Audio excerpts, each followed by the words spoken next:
Hi, everybody. My name is Lisa Brarely, and this is my husband, Scott Brarely, beside me. And welcome to Soulmates and Suitcases. We have an amazing guest today who has quite the story, and want to be able to share his story because I think there are many people in the world who probably not in a quite similar prediction, however, with lots of struggles, find themselves stuck, looking for somewhere to turn and a way to shift. And we're excited to have Christopher Willars on with us today. Welcome, Christopher. Well, thank you. You're like the first person to ever say my name right the first time, my last name. Yeah. Yeah. I had given up on humanity, or but thank you for having me too. You're very welcome. You're very welcome. You just came off a long flight, so well, you got your Yeah. coffee in hand, and I think we're ready to go. Yeah. Ready to Well, roll. tell us a little bit about yourself and what brought on the journey and the transformation, and we'll kind of pop in questions and We'll have a go from chat. there. Man, I would say presently, uh, like she said, Chris Willers, I'm an advocate, and at times, depending upon the situation, I could be deemed an activist as well. Um, I'm the founder of the Life Unit Inc., an organization that does work nationally, a 501(c)(3), primarily in the mental health field. I'm a certified peer specialist in mental health as well as a forensic peer for the state of Georgia. I've opened a school, been honored as Principal of the Year out here in Tucker, Georgia. Um, and man, before all of this, on top of being able to tell my story and reach over 100 million people every single month, in 2003, I was sentenced to 144 years in prison. So I'm not really even supposed to be here to be able to have this conversation, and I definitely wasn't supposed to be here to do any of the other things that I did. So, yeah. Yeah. Mm. That's almost unfathomable how your brain would even be able to cope with, or your mind would be able to cope with that. Like that's would take a lot of Yeah. courage. Yeah, yeah. I think the root of it all for me was I never felt like I belonged in prison. So I Mm. think inside my mind I was always working, and while I was in prison, I was always working. I was always working on myself. I was working on paper. I was doing different things, so I was always fighting forward.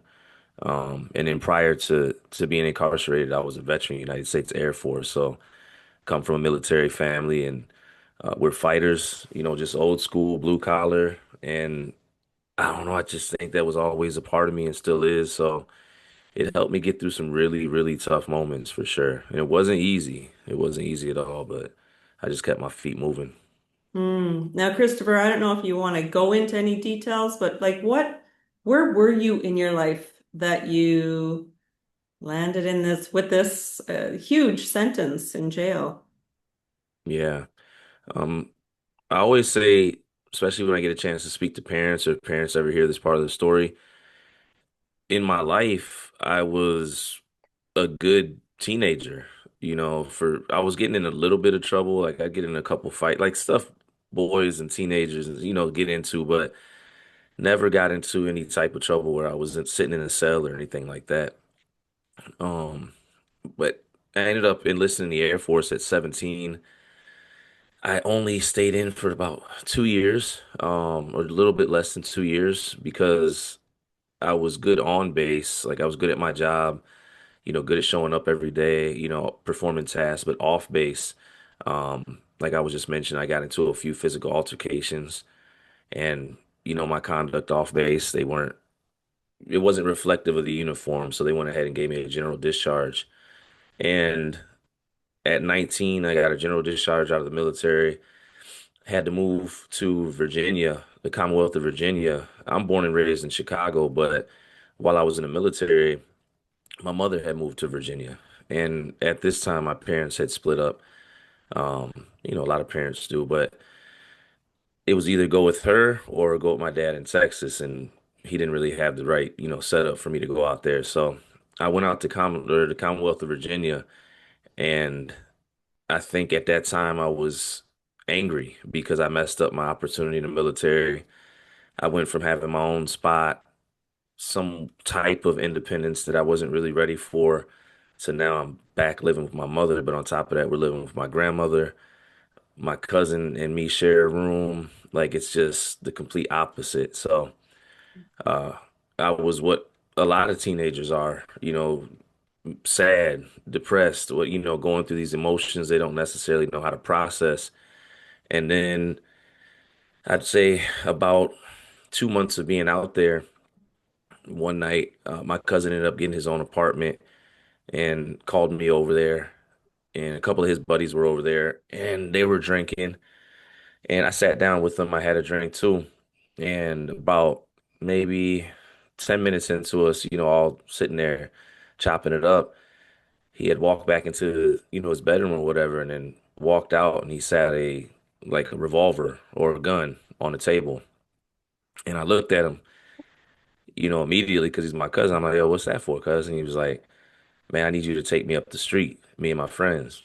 So at the time, initially, I'm like, nah. I'm like, no, I'm not doing that. You crazy. You tripping. Like, what are you talking about? Let's just keep drinking, playing the game, whatever. So maybe 5 minutes goes by and he's like, well, it's not a real gun. It's a BB gun. And I looked at it and, this time more closely and it was a BB gun.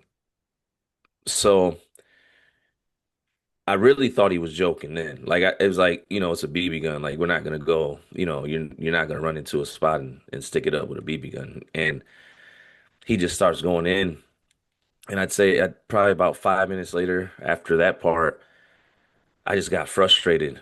And I remember, his homeboys, because I was the youngest one, everybody was all about like 10 years older and plus. And they're all, just talking trash. Like, come on, man, you ain't even got to get out the truck. Just take us up here. Da da da. And I folded. I made the decision. I don't blame them. I could have walked out of there or, did whatever. But I think at that time I just wanted to shut them up. Let's just get it over with. It's a BB gun. What's the worst that could happen? Nobody's gonna get hurt. I'm running down this list in my head. We get in the truck and I remember it's an October, it's cold, it's dark, it's rainy, and I don't even know where we're going. He's just telling me go left, right? Like I'm driving in the blind. We get there, he tells me where to park, and next thing I know, it happens so fast it feels like, but it tells me where to park and they run out. And I'm sitting in the truck and I knew I didn't want to be there. Like I knew this wasn't who I was. I thought about leaving him, but it was my cousin, so I didn't want to leave the homeboy, the other people, I probably wouldn't have cared, but my cousin, I was like, I can't do that. And I'm going back and forth in my head, but I'm realizing it's too late now. Like whatever happens, it's too late. And probably probably only lasted like 3 minutes of me sitting in the truck, something like that, before they opened up the truck door. My cousin's jumping in, money's falling. The other two guys are jumping in the back of the truck. One of them saying he dropped his bandana, that he was wearing. And I'm driving off in the dark. And I knew it was going to end up bad. I'm trying to justify things. Like I didn't understand like investigations and stuff, but I understood fingerprints. So as I'm driving away, I'm like, okay, maybe the rain washed away the fingerprints from the money that fell on the ground, or I'm trying to, the bandana blew away and they found all those things immediately. Yeah, I would find out, but drove away, um, dropped them all off at his spot, went back to my grandma's that night and sat in that bedroom just wide awake all night. Like anything that moved, I thought the police were coming for us. And that was just the start of it all. Like everything that would be bad for the next almost like 18, 19 years. Uh, At that point right there, did you feel you could turn to anyone?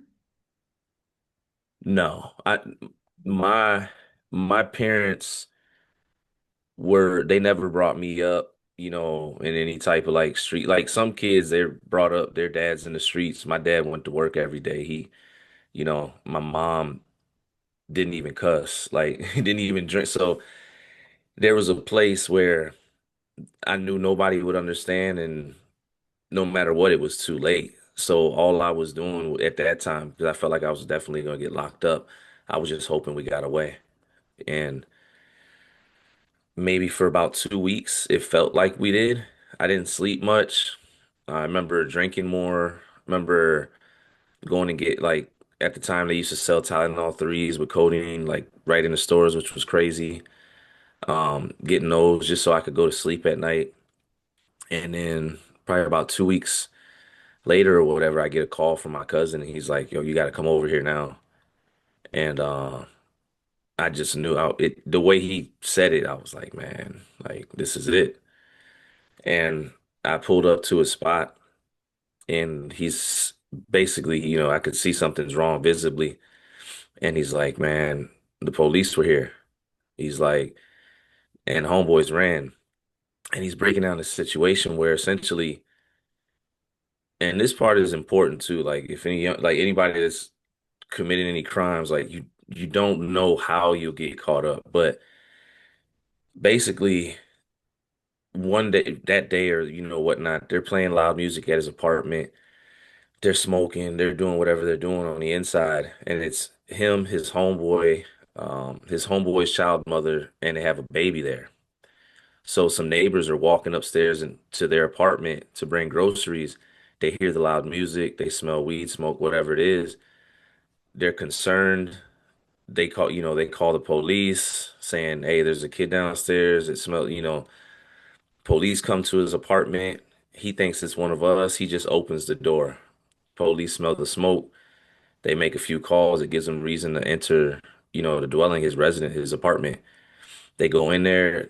Of course, they weren't being responsible around the child. Child was good though, but they searched the apartment and they didn't find anything, crazy. I think they found like a joint or something in there, but what they did find was the blue money bag from the crime that night. And I'm 42 years old now, and I've been around a whole bunch of stuff, and I work now, depending upon the situation, I'll collaborate with law enforcement, prosecutors, trying to get people off and, not have to go to prison. And I think the way I got caught was probably like the craziest ever, like, because I'll never understand to this day why they hung on to the money bag, you know, and I never asked them because, you know, but the detectives found, or the police found it. They brought it with them. Of course, nobody was arrested or anything that night or that day, but his homeboys ran immediately. They were scared. And he was basically telling me like he's about to take off too, and you should be okay because you was in a truck. Nobody saw you but us. You're good. And then I tried to believe that. Um, and it got quiet. Like it got really quiet for a few weeks. And then Christmas Eve, like I was still paranoid, but I hadn't heard from anybody. So I just figured like it was okay. And how would they know I was involved? Those guys aren't going to say anything about me. So on Christmas Eve, I'm at my grandma's house. My grandma's this like old school black woman. Like she just old school. Like, and I don't mean no harm in this shit, but like she make like white people walk to the back of the house. Like she one of them like mean, rest in peace. And I'm sitting there in her living room, and all of a sudden I hear a knock on the door, and I look, and I see two white guys in suits and trench coats and all. And again, I'm not familiar with law enforcement, but I know what we did.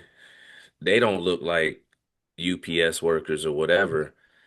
And I open the door. My grandmother's in the back hollering, "Who is that?" fussing at me. And right when I open the door, one of the guys holds up a picture of my cousin.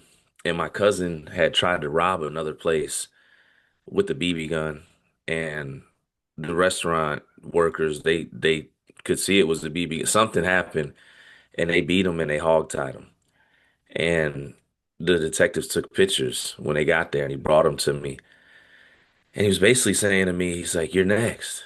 He's like, "Hopefully you don't go like this." He's like, "Matter of fact, when you run, go somewhere warm so when we get you, we can go on vacation."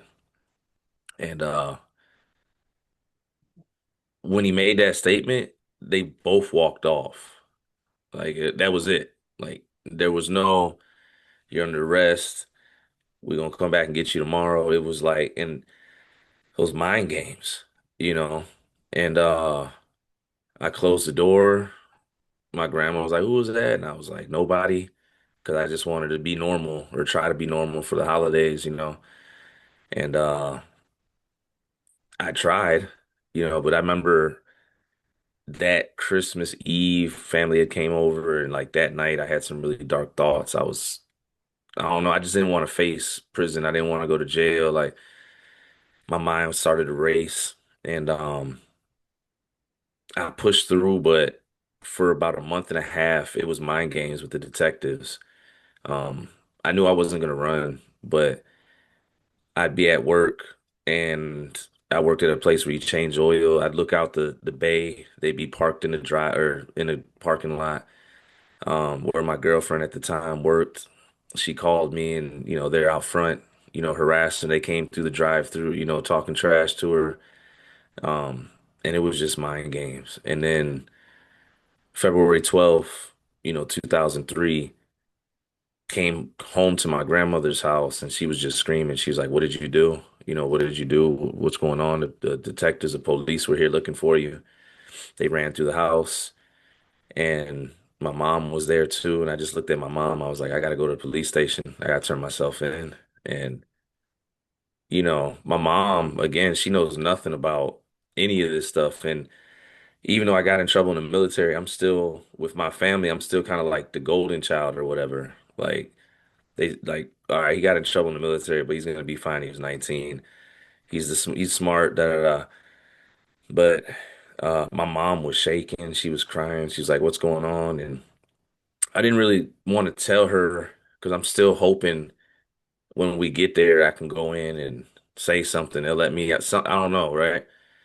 And we get to the police station, walk in there, and before I can even say anything, detectives came out. They're smiling, you know, threw cuffs on me. My mother starts screaming, and that was it. That was the end of freedom right there. Um, How long did they take them to that point from the offense? Like, So it happened in October, and then February 12th altogether oh, was the day okay. I got locked. Yeah. The other two guys, the that ran, they got locked up first. I'd find out later. They got arrested down in Florida for loitering. They didn't have anywhere to go. They were just on a run and fell asleep outside of a Walmart or something like that, some type of store, and the police busted them. They already had warrants out for them. They had been indicted by the grand jury, and when they got arrested, they were the ones that testified essentially on my cousin, myself, you know, started to, you know, put that. So that's how they knew about me. And yeah, yeah. So I know you, Christopher, you've gone on to help a lot of other people. What hmm what have you personally done to help yourself through this? Because I can hear it in your voice, like the retelling and recalling. It's like it was almost yesterday. It's very, Yeah, it is. It's very clear yeah, story. yeah. Um, well, the first 2 years that I came home, I suffered bad. I suffered like a lot of people do that come home from incarceration. And um, I'm a storyteller too, which maybe sounds wise. It was like yesterday. Tomorrow I'll be going in front the committee hearing for the state of Vermont to testify for an hour straight about the impact of incarceration. Um, but I take pride in telling this part of the story because a lot of my brothers and sisters don't. And the numbers when it comes to suicide are increasing, especially for those that were impacted by incarceration and then veterans as well. So I'm part of both of those populations. But when you come home from prison, you're coming home essentially from a war zone. You know, not to compare our lifestyle to, you know, a soldier going to war or whatnot, but you're exposed to consistent, constant trauma. While I was on the inside, I was on level 4 yards for over 9 years of my sentence on a prison that's now closed. It's really notorious, Sussex too. Over 3 years in solitary confinement. I went in as a kid that really never got into any type of trouble. To by my 4th year in, I was running a level 4 yard as a gang member or a gang leader. found myself getting involved in those politics and lost friends to suicide. I lost a buddy of mine that got murdered 2 days before I came home, or 2 days before he was scheduled to go home. Um, I just seen a whole lot of things in there, and then also losing loved ones, my grandmother, my younger brother, my father, like things a lot of times we don't think about when we're running wild in the streets. So when I came home, I was blessed. The truth of the matter is I had a wife because we got married in the visitation room before I came home, and um, she believed in me enough to take that chance, and we're, still married going on 7 years now. Um, I had cousin, uncle, mom, like I had support. I had a home, with a mortgage, unlike a lot of my brothers and sisters that are struggling, to find a place to live. I had a lot of those. I had a vehicle, but mentally I just wasn't well. The level of PTSD that I had. There's a video of me coming home, um, where I'm twitching in my face. Like I'm not smiling with my family. They're all happy. I'm just coming home from prison. You would probably think I would show some type of emotion, and I'm pretty much stone faced the whole way through because prison transforms most of us. Most of us. Some of us as men, when we go in there, it doesn't in certain ways. Some of us can figure out how to do our time, stay out the way, and we may suffer from different things. But some of us, it's like we sign up for all the high level trauma you can get in there, and I think I was one of those guys. So when I came home, and what I speak to nowadays a lot of times is you don't know how much trauma you were exposed to or what it did to you until after you're out of that environment. So for about 2 years, I would struggle mentally, depression, severe anxiety, social anxiety. I didn't know how to communicate with my wife properly. I was always speaking like, I don't even want to say assertive, at times aggressive, just because when you're in prison for 17 years talking to men, you're a gang leader, you're doing it, like you just speak a different way. Um, there was just a lot of things going on. I was drinking, which definitely didn't help at all with anything that was going on. And it was just all bad. And in Christmas Eve, 2021, I was so tired, in my mind from racing thoughts and arguing with my wife and, hurting her, just doing certain things. And I was ready to call it quits. And, I wrote two letters out, and I don't know if I would have did it, but I know I was that tired. And it runs in my family. My grandfather and my little brother, they both took their life. Um, so it's not foreign to us. And I think I was, willing to, but God is good. And my mother called at the right time and got my attention. She knew something was wrong with her son, and um, I broke down and just finally like let it out. Probably let out when you asked that question about did I feel like I could have anybody to confide in all that time. I think I started to finally let go in that moment, stuff I wanted to say back then when I was scared and I knew I was getting in trouble, and went to my wife and told her, and what I needed and the help that I needed, and then I started this journey. It was started with therapy. I went and got something called neurotherapy, which changed my life because I was stuck in a high level amount of like stress holds or fight or flight, and stopped drinking, which was key, like extremely important for me. And man, just kept working one day at a time and still do.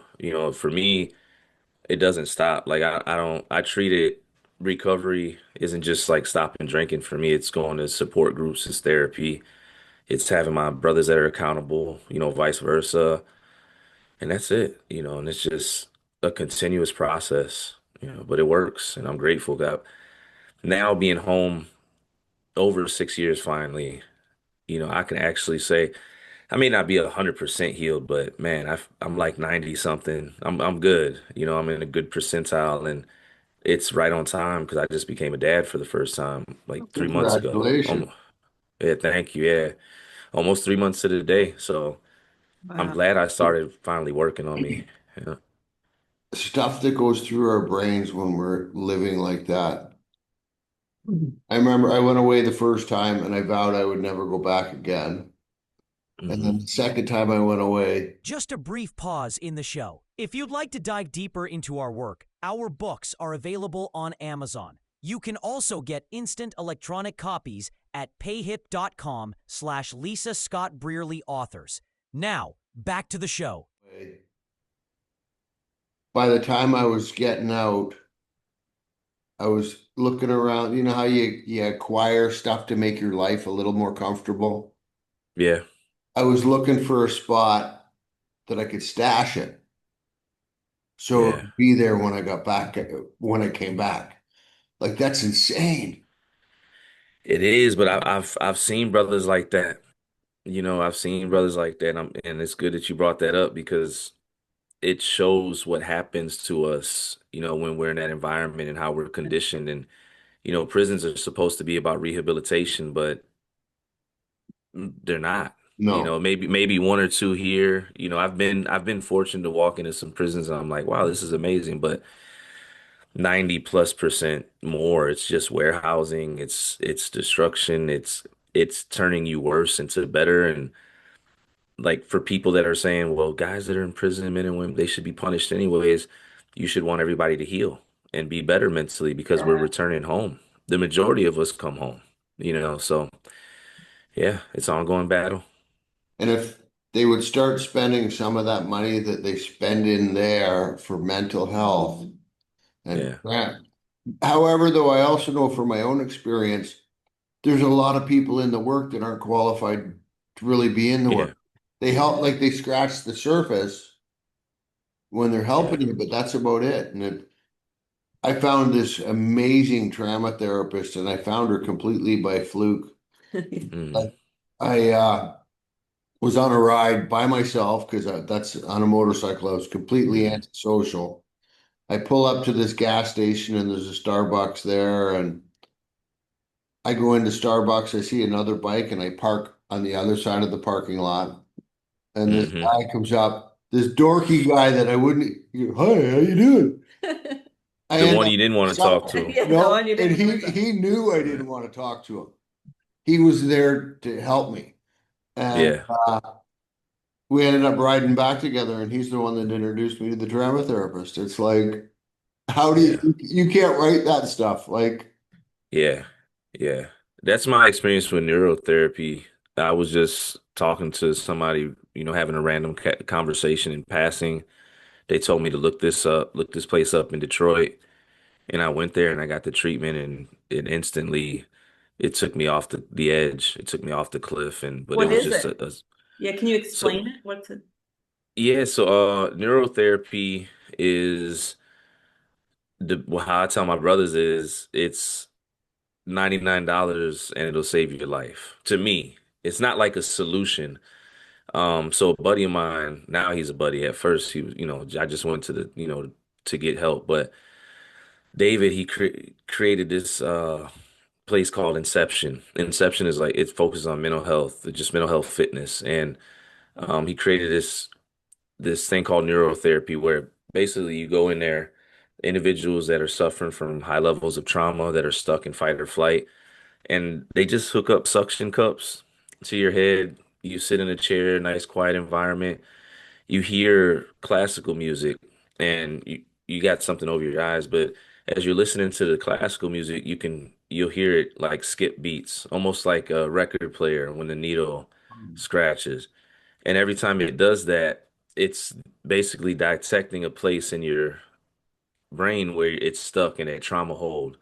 So it sends a small electrical, pulse, the way that I'll explain it. That I'm not as educated as those guys, but and it lets your brain know, hey, you need to reset or come out of that stress hold. Um, so a lot of people, when I've been fortunate enough to bring people there, they're crying. I cried my first session, but it's 30 minutes.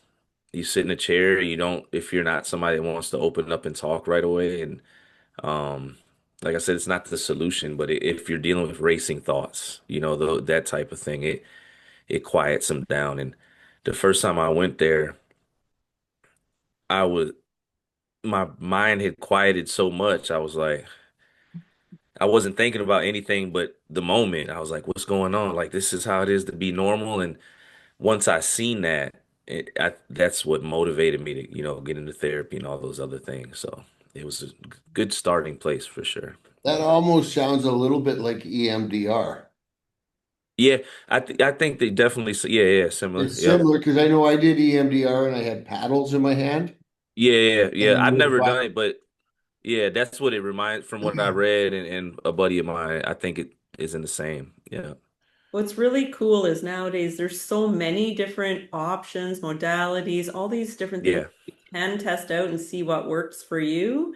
Yeah. And sometimes it does depend on the intensity of the trauma sometimes, or Yeah. deep, Yeah. or even I one thing I've noticed is male versus female. So Hmm.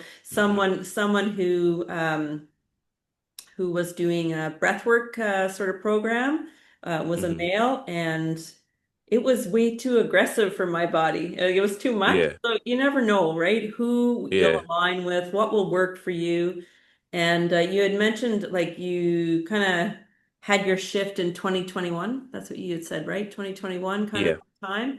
And I think like we're a little bit similar around that 2020, 2021. It was like light bulbs started coming on, and I think we discovered that we're always evolving. It's never kind of Yeah. a done deal healed journey. But the Yeah. way I like to describe it is like you've healed to this point, and then maybe you've healed to this point, and then there's like Hmm. another point, and you'll always continue I agree with that. to come up against challenges, whatever they are, the little demons from the past, or maybe a new relationship or a new person you meet that kind of triggers something in you that you Hmm. thought you fixed, I Yeah. that you got solved. But yeah, this year I've Yeah. had two occasions where I've caught myself. You talked about fight or flight.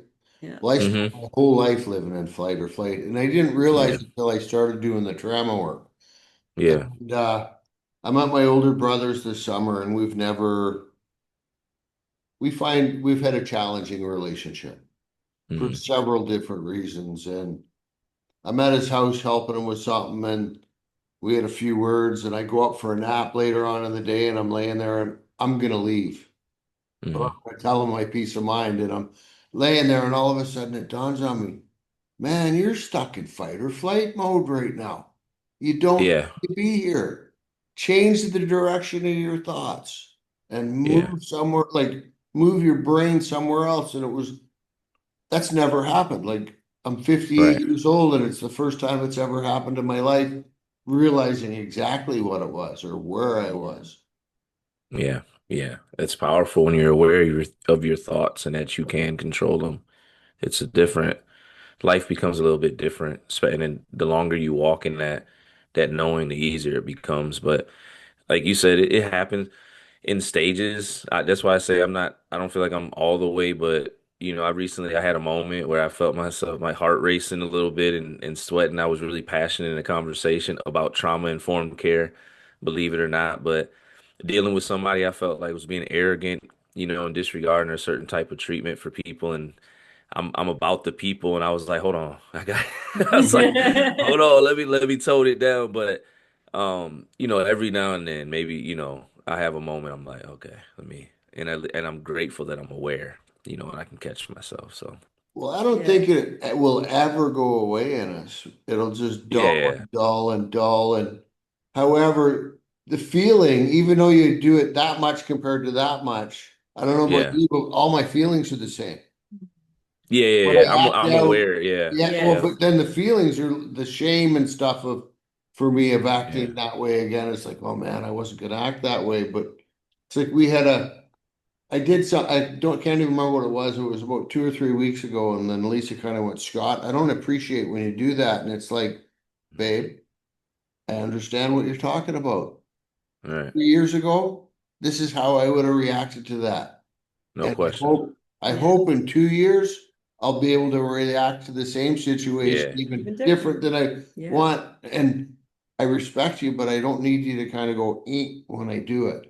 Because yeah, when I'm talking about it, And it's also about standing up for your true self too, not in Yeah. an aggressive way, but in Yeah, a way that you can help heal yourself be heard. Yeah. and be heard. Boundaries. Yeah. No, I'm in agreement. It's been a process. Me and my wife now, we're like that old couple that's been married for 50 years, but we've been through hell and back in a short time. But um, that was a big part of my mental health, what was going on in my mental health too. Like I kept running into that cycle. I'm arguing with her, arguing with her. My wife is my everything. I'm big on family. So, when I broke out of that cycle, it shifted things. But I was messed up in the head, man. Like I know it, and that's why I'm on this mission to just have these conversations with the men, the women, the juveniles before they get home, um, because I know how serious it is, and I'm fortunate, you know what I'm saying? I'm blessed, that she didn't go anywhere, or different people in my life, stuck with me and seen that what I was going through wasn't me, and that I could get through it. But I know I also had people that are like, okay, you need to snap out of this, at some point in time. And that was a part of the equation that helped me too. My brothers that helped me accountable and, made sure I started moving forward. So I'm grateful. Yeah. Exactly. Right. Now I'll say congratulations. You are an author as well. You wrote a book. Yeah. Got a Two. guidebook. Oh, two. So yeah, Yeah. tell us about that and what or who inspired you, I guess, to get those out, get those published, and how are they going? Yeah. So I dropped two books last year, and it's 144 Prison Pain and a Pathway to Freedom. Independent drop. Anybody that knows me, I fight for independence. My definition of freedom is probably extreme, but I try to keep everything within my team. So we came up with this idea of telling a story that I told on TikTok that did over 37 million views, and just put it in the form of print. So that is now in book version, and it's just my journey of incarceration, all the things I went through in 17 years, expressed and explained, not just to like tell the prison story and definitely not to ever glorify that lifestyle, but to really help other people know the trauma that we face behind those walls. So that book's doing really, really good. I was really excited about that, but people asked me recently in an interview if you had to choose between the two. And actually, the second book that I wrote is my favorite book, although I love 144. But the reason the second one is How to Stay Free. It's a guide to reentry success for you or your loved one. That's my favorite one because it's solutions. The first one talks about the trauma, and I'm grateful to help be a reflection of many people's voices. But this workbook, it's helping people build a foundation that are coming home from prison. Loved ones are getting it so they can understand what their loved ones need. And we're fortunate enough, we're starting to get it into different, facilities across the country, and we're able to teach things, and we're building this digital platform, how to stay free digital reentry community off of it. So those are the two things. Both of them are doing good, to be independent. And I released the one book, 144, um, and essentially I was getting ready to start the book tour a week later. And 2 days before we were supposed to start the book tour, me and my wife moved into the hospital. And we lived in the hospital for about a month and a half. It was kind of had some scary moments, just making sure my son can get here and everything was all right and she was all right. So everything was on halt for that. Still released it, but I thank God for everybody that supported it without any real type, promotion or anything like that. And it's been getting through. So I'm grateful. Yeah. Mm. Any what's the word from anyone that it would be turned into a movie? E- I can't say that. Yeah, I'm gonna You say just very, very hit a fear button. right. I gotta remember what I said. I'm gonna say very, very possible. I'm gonna say and I'm gonna say we're having conversations. That's what I'm gonna say. But not just there's conversations about my life being in the form of a movie, the book, but there's also talks for the OG Chronicles, which is like a micro drama I created on social media about a lifer that's imparting wisdom and going against the evil warden in there, but it's really reflective of the culture and the mindsets in prison. But it's really palatable to everybody. Almost like a sitcom that everybody's fallen in love with that's done close to 200 million views. Um, and then there's also talk for a one-man show based on 144 and all that too. So we're working, and my heart's into anything that's creative, in those, creative healing, creative arts, anything in that space. So whatever we do, we just want to make sure, me and my team, that it's not just for entertainment. Yeah, I think, it's definitely going to help people. So, yeah. With some mission and purpose It's behind it, right? Yeah. it's way Yeah. different being able to show up today, like how you can show up for your son today. Yeah, yeah, I've definitely. Yeah. I've watched Yeah. It's way. few people that have shifted. My one buddy George, he ended up getting a girl pregnant in recovery. We were in recovery, and she went out and stayed out, and he raised his son. And George was this wild maniac, even though he was in recovery. And we're Right. standing at Starbucks one day, and I'm like, George, I can't believe I'm about to say this, but when I was growing up, my dad was okay, but I wish he was like you because you're an amazing dad. And so he Yeah. didn't start crying. Right. That's a heck of a compliment to give a guy. You Yeah, want to get him. Yeah, yeah, yeah. And it's because he yeah, showed up and he was doing stuff different. And yeah. I uh I had a great father, great uncles, my sisters they're both 10 years older, so I had great brother-in-laws. They were both married, and I had that, and then I went through all the hell that I did, so I didn't allow it to destroy me. So I didn't expect to be a father. Me and my wife had went through several tragedies, and she talks about her age too. I'll just say we're both in our 40s, and it's just later, but January 23rd of last year, our whole house burned down, and it got, it got dark again. It got burned down. I was paralyzed on my left side, couldn't move my arm. And we moved into an RV. It was a lot going on. And then next thing I know, we had a baby on the way, and then next thing I know, I found out it was going to be a son. At first I was like, I wanted a daughter.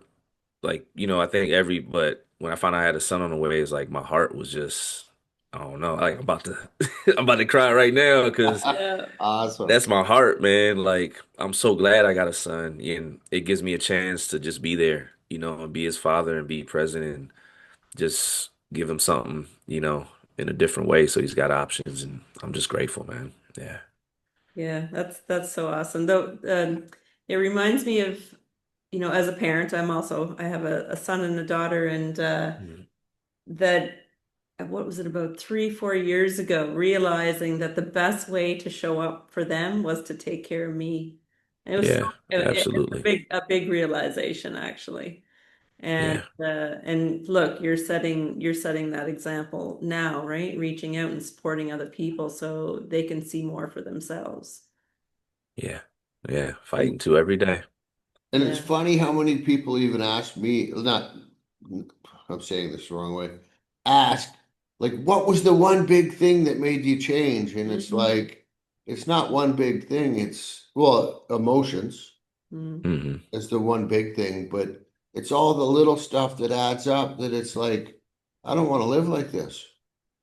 Yeah. And then Yeah. building a life, the big part, I think, is building a life that's worth not burning to the ground. Yeah. Yeah. And I wake up every day, and I just thank God for it all, because people don't understand that part in my life, and I don't ever mean it. I give all the credit to God, but my wife's retired now, and our neighbors are goats, and I get to travel the country and help people. And I stay real humble, I only speak to certain things because I want people to know it's real, but I know that if you come home and you work hard on yourself, and you can really achieve things that are, above the ceiling of what people expect, and you can live a life and impact people and do things you would never expect. But most importantly, you can find peace within yourself, because without that, it's really hard to sustain anything you acquire, so Yeah, I wake up every day, man, and I walk around my house and I don't know, I just take it in because I remember sitting in that 6x9. I remember washing my clothes or whatever in the cell. I remember eating, ramen noodles every day and 17 years, a long time. And now it's hard for me. Like I have to remind myself I've been to prison sometimes, even though I talk about it every day. I don't feel like I've been there. Now I feel like I'm just talking about it. So it's been a transition for sure. Yeah, it blows me away that how I don't know how what a big event that was in your life, and then Mm. how you've shifted and are helping so many people. And so, what does it look like for you in regards to supporting other people who are, can you explain who the people are exactly that you're helping? Yeah, so my organization, Life Unit Inc., we focus on reentry, intervention, and recovery. So people that are coming home from prison, we want them to stay free. We provide digital meetings every single week, one-on-ones. We do referral. We have helplines in case they're going through crises because me and my team are certified to work in the mental health field. Um, we provide all of those same things as well for the veteran population. They're just modified with the language and that we use in our facilitators because our organization is veteran owned. I got to remind myself, sometimes people are like, you're a veteran owned, you're a veteran, but um, we provide that. Um, we provide recovery groups every single Saturday just because that's near and dear. That's a project that me and my wife facilitate. I usually run my mouth for an hour with everyone, and then she stays on immediately after for the ladies. And they're starting to build something really powerful, in terms of community there. And then I'm going into prisons and jails and recovery centers and anywhere they'll allow me to go. If anybody sees this, my flights are free, so you don't have to worry about that. Just tell me where to be. So I've been on this campaign right now. Just came back from the third city of 8 scheduled in 20 days. I think we're headed to Dallas next. I gotta say thank because I don't even know where I'm supposed to be sometimes, but I got a great team. But we go into the prisons, we have conversations, and when you hear me say we, because I never want to take away from my team that makes everything possible. But it's mental health conversations, it's conversations about reentry, it's in your face conversations about addiction, relationships after prison, all of these things. And then we implement a learning curriculum typically for 6 weeks, either revolving around emotional intelligence, conflict resolution, effective communication, but something we know that the men need or the women need prior to reentering society. So that's a lot of the ways. There's still a few other ways. We do a lot of community outreach work. We feed people. We're getting ready to start our breakfast program for the youth. Um, we just anything we can do. It's amazing how life works when you start moving in the right direction. Like when Yeah. you were sitting in prison, there's probably not even a thought that one day you're going to be out on the street and you're going to, one, willingly go back to prison to help people. No. That prop, Oh like, yeah. No, I was blessed because I ended up becoming this highly influential gang member. And I don't glorify that life. It's garbage. I tell them to their face, respectfully. Um, but the staff there seen that I had influence, and they also knew I had a level of intelligence. When I was in prison, I was going to college courses, and they were talking about me because I was getting a 4.0 GPA. I was always scholastically smart. And in the Air Force, you got to score the highest on the ASVAB, but it's just I was making bad decisions. So there was a counselor in there that gave me a chance one day to be the what they call an inmate advisor, and I got to start defending guys from their cases, and I was probably only like 26, 27. But she was like, you need to have this job because you're the only one that can read. And she was just talking trash. Guys can read, but she was like, you know how to talk. And she mentored me on how to do paperwork and learn the policy and stand up like the right way in there if I felt like something was wrong. So I was given this weird opportunity throughout the rest of my sentence where I went from there to being on what they call the inmate representative group. I was voted as the chair, where I got to represent the guys that were incarcerated, and then I was appointed by the state or the Commonwealth while I was incarcerated with a buddy of mine, Freddie Williams, is one of two senior elders in the state, which basically means we were the top mentors in the state for the reentry program. So I would work in the reentry program when I still had 6 years left, and I was bringing in Oh, resources with the guy. Yeah, so I was kind of, I don't want to use the word groomed, but there was a time where they thought I was going to come back and work for DOC. Virginia is famous for rehiring people that were formerly incarcerated there. When you talked about mental health, they hire certified peer specialists like me to work in the prisons to bridge the gap between the regular, therapists. yeah. And so I knew that I could be this person. I was told, officers would, they're like, you got to get on the internet. You got to the ability to speak. But my mental health was just jacked up. So I knew I had the talents, but mentally I didn't know if I could do any of these things. You know. Yeah. I've heard you call it the Commonwealth. I've never heard that Virginia Yeah. Commonwealth ever. I've never heard that before. Yeah, yeah. There's five Commonwealths. But Kentucky's one of them. Pennsylvania, Virginia. It's really relevant. Like I said, I'm going to Vermont's the complete opposite. Shout out to Vermont. They're an amazing state. But um, it's really important to understand the differences between the states. And if you hear that term Commonwealth, it's a good indicator you probably don't want to get in trouble there. Oh, Because yeah, and it's just you have statehood and then you have Commonwealth, and it's an indicator of how the government runs that I uh, don't want to say state because they don't say state, but state of Virginia. So yeah, yeah, Huh, that's neat. Didn't know that. And yeah, so it sounds like flying everywhere, talking to a lot of people, a lot of support in different ways. Takes a lot of energy, Christopher. So mm, how do you, like I like to call it, how do you fill your own cup? And I think this is good hmm for, anyone who you might work with to hear this as well. Like, what do you do so you can come to the table with the energy that whoever you're meeting will need? yeah. I'm grounded in my faith. I stay in prayer. Aside from that, I'm good at finding quiet moments when I can to breathe, whether it's sitting in my study and just closing the door for a second with no music on or nothing.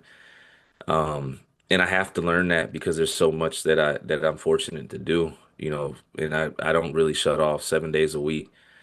I got three dogs, and similar kind of what he touched on. I God blessed me with the ability to build a home where I don't want to leave here. I got my pool, I got my, whatever, and I don't have to. So it's just I build a peaceful environment around me. So when I do go out into the world, I know I have something to return to, and it makes it easier to go do the work, or it makes it easier to get on the calls, and that's a big part of it. And the other thing is I don't allow anybody in my space that's going to bring chaos or confusion or noise or um I'm a no nonsense type of guy. I'm all love and super healed, but anybody that knows me, I'm pretty straightforward, and I make sure that there's peace around me, for me and my loved ones, and I establish boundaries, and I don't say yes to everyone, and my phone doesn't get picked up all the time. So I'm busy, but I know how to make time for me too, throughout the day. Yeah. That's awesome. That's really Yeah. great. I love these conversations because I don't know where you were, but I know where you hmm were, if that makes sense. And it's like, Yeah. and I mean, I struggled more on the outside trying to get mental health and not knowing it was mental health, not knowing it was trauma, not knowing I had ADHD. And you combine all that stuff, and it's like I spent years wanting to top myself, and it's like, and somebody called it suicidal ideology, Ideation. Yeah. Ideation. Asian, and yeah. there was a moment I went and took this 3-day self-help class, and they're from the States, and I'm in Canada, right? Or was Hmm. for this, and they're trying to upsell me to the next course. How dare Yeah, they? But I want to go home and kill myself. So I yeah, go out to my bike motorcycle and I go to put my leg over my bike, and I have this moment that it's like, you want to go home and die, and these guys are throwing you a fishing lure to go, come this way, and you're yeah, mad at them. yeah. It also dawns on me that if my mechanic told me I had to put 5 grand into my motorcycle, There you go. I'd Yeah, have my credit card out in a heartbeat. And yeah. and that was just one moment that like Hmm. transformed my life, because I walked back in and I paid for the next course. And on the Yeah, next course, I met my there you beautiful. go. That's where we There met. you go. There you go. Hey, but that shows you, the power of taking the path that you probably need, but you don't want to. It's always like that, man. I got stories where that blessing was on the other side of where I didn't want to go, but I knew I needed to. And we talk about the Yeah. teachers earlier that have some of the teachers I've had, I can't stand, and I still can't stand. Oh But yeah. no, I know I learned more from them Yeah. than No question. anybody else. Yeah, yeah. The respect level's high, but man, as you as a person, I don't know, but I respect you because you got through. Yeah. Yeah. Yeah. Exactly. Yeah. So we'll start wrapping up. And so, Christopher, where can people get a hold of you, learn more about you, watch your talk show as well, right? And get Yeah, your yeah. books. Lots of interesting things that you have going on. Yeah, man. So thank you guys again. I really appreciate the conversation. Also because me and my wife, we have our live stream, so I appreciate getting up here with couples and all that. But you can find me anywhere. Just look up my name, Christopher Willars, whether you Google it or on social media. My name is my brand. And my work, can be accredited to God. So wherever you find me, it's dependent upon the platform. It may be a little bit different, but all the conversation is geared around educating people in regards to the reality of prison, so people can understand what we face. We're not looking for sympathy on my platform. We just want understanding. And if you need help, like if it's bigger than just watching content or live streams or conversation, you can go to ChristopherWillers.com, or you can go to the lifeunit, inc.org. So one of the two, either one, they'll lead you to different types of programs revolving around reentry, recovery, interaction, and I'm very easy to get a hold of. People sometimes they get big. I'm not like that. I don't see myself that way. Everybody said I'm supposed to get somebody else to pick the phone up, but if you reach out through these websites, you can set up a meeting with me, whether it's one time or maybe a few more, but there's also support groups that I facilitate myself personally every single week. So if you don't want to connect with somebody on my team and you want to connect directly with me, there's plenty of opportunities through the websites. Yeah. Amazing. And your books? Books, same places you can find the books. You can find the merchandise. We've got a lot of stay free shirts and positive messaging stuff. You can find information on any type of events that I have coming up in the community or potentially a community near you. And then also, if there's anybody that wants me to come out and speak, my flights are free. I mean that. They're sponsored. Anytime I do this work, I would love to come out there into your space and just lend my voice. And if not tell a story, just answer some questions that may help some people, whether it's a prison, jail, recovery space, juvenile detention center. I'll stand on the street corner if you tell me where to put my feet. So that's really it. But you can find me anywhere. Awesome. Awesome. Thanks, I'm Christopher. really Yeah. thankful that you guys reached out to us after I reached, like, it came on the podcast. It's been fantastic. Hey man, I'm good. I'm glad. I'm always glad to come. When I got somebody that's been to where I've been, it's just better, because Yeah, it's a safer space for the conversation. I can tell the story to anybody, but it's different when you're talking to one of your brothers or sisters or somebody that went through it, or you know. So I appreciate it. yeah. Yeah, Awesome. Well, thanks, yeah, man. Christopher, for your time, and thanks to your wife, and congratulations Yeah, again on the thank you. baby. Right. And Yeah, thank you. we wish you well on your mission. And we'll Yeah, you guys take care. And we'll close in our usual way, being that we're in Thailand. Oh man, that's awesome. Yeah, Kapun ka. Thank you so much, Chris. Oh, All right.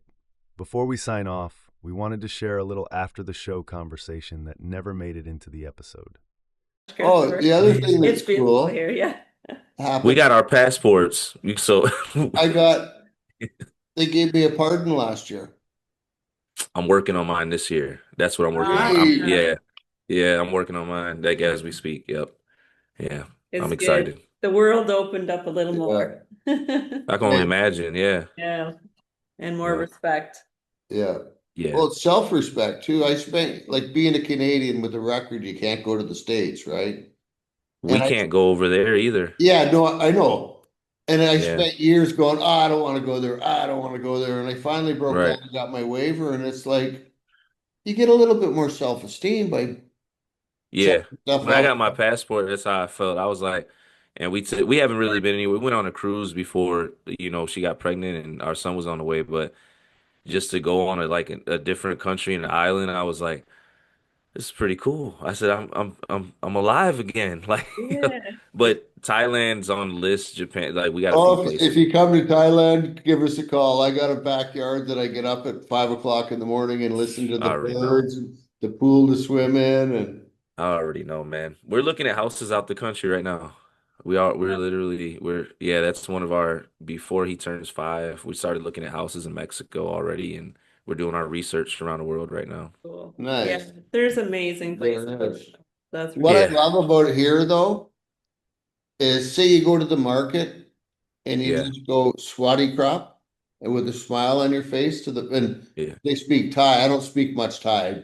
Yeah. A smile. They light right up just because you got a smile on your face. Everybody's So- chill. Oh yeah. But the people Oh, itself wow. as a whole are very Yeah. spiritual, kind of grounded people. You're getting a taste of that right now with the monks walking across the Yeah, US. yeah. They came through here. They came by, yep, and we seen them. Yep. Yeah, that was powerful just to Yeah.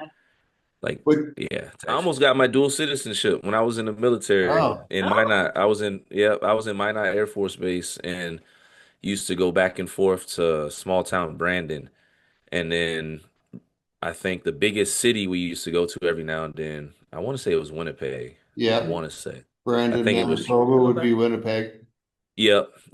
So and that would be like, because we only worked 4 days at a time on base, so we'd have 3 days, and you can go to Canada at the time. We're young, partying. You can drink at 18. So I fell in love with a girl out there back then, young, and I thought I was gonna move to Canada and eat French fries from McDonald's with gravy and whatever else. Open pin. Poutine. All right. So That's so yeah, good. That's so good. Well, thanks, Christopher, Thanks, again. Christopher. We'll let yeah, you know. appreciate you guys. You have a Appreciate good you one. very much. Yes, That's fantastic. awesome. All right, y'all. All right. Talk to you later. Bye-bye. Thank you. Bye-bye.